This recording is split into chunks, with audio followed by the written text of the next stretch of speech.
அஸ்ஸலாமு அலைக்கும் வரஹ்மத்துல்லாஹி வபரகாத்துஹு. தினமும் ஒரு ஹதீஸ். எனக்கு நரகம் எடுத்து காட்டப்பட்டது. அதில் அதிகமானவர்கள் பெண்களாக இருந்தனர். ஏனெனில் அவர்கள் நிராகரிப்பவர்களாக இருந்தனர் என்று அல்லாஹுவின் தூதர் ஸல்லல்லாஹு அலைஹி வஸல்லம் அவர்கள் கூறிய பொழுது, அல்லாஹுவின் தூதரே, அந்த பெண்கள் இறைவனை நிராகரிக்கின்றார்களா என்று கேட்கப்பட்டது. அவர்கள் தங்கள் கணவனை நிராகரிக்கின்றனர், அவனுடைய உதவிகளை நிராகரிக்கின்றனர். அந்த பெண்களில் ஒருத்திக்கு நீ காலமெல்லாம் எவ்வளவு நன்மைகளை செய்தாலும் அவளுக்கு பிடிக்காத ஒரு செயலை நீ செய்துவிட்டால் நான் இதுவரை உன்னிடமிருந்து எந்த ஒரு நன்மையையும் காணவில்லை என்று கூறிவிடுவாள் என அல்லாஹுவின் தூதர் ஸல்லல்லாஹு அலைஹி வஸல்லம் அவர்கள் கூறியதாக இப்னு அப்பாஸ் ரதியல்லாஹு அன்ஹு அவர்கள் அறிவிக்கிறார்கள்.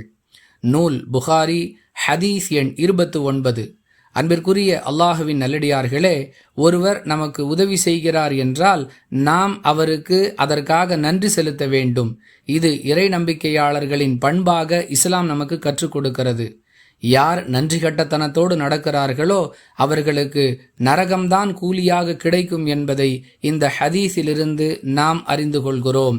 அல்லாஹுவின் தூதரவர்கள் செய்யக்கூடிய இந்த கடுமையான எச்சரிக்கையை நினைவில் வைத்து எல்லோரிடமும் நன்றி உள்ளவர்களாக நாம் நம்முடைய நடவடிக்கைகளை அமைத்துக் கொள்வோம்.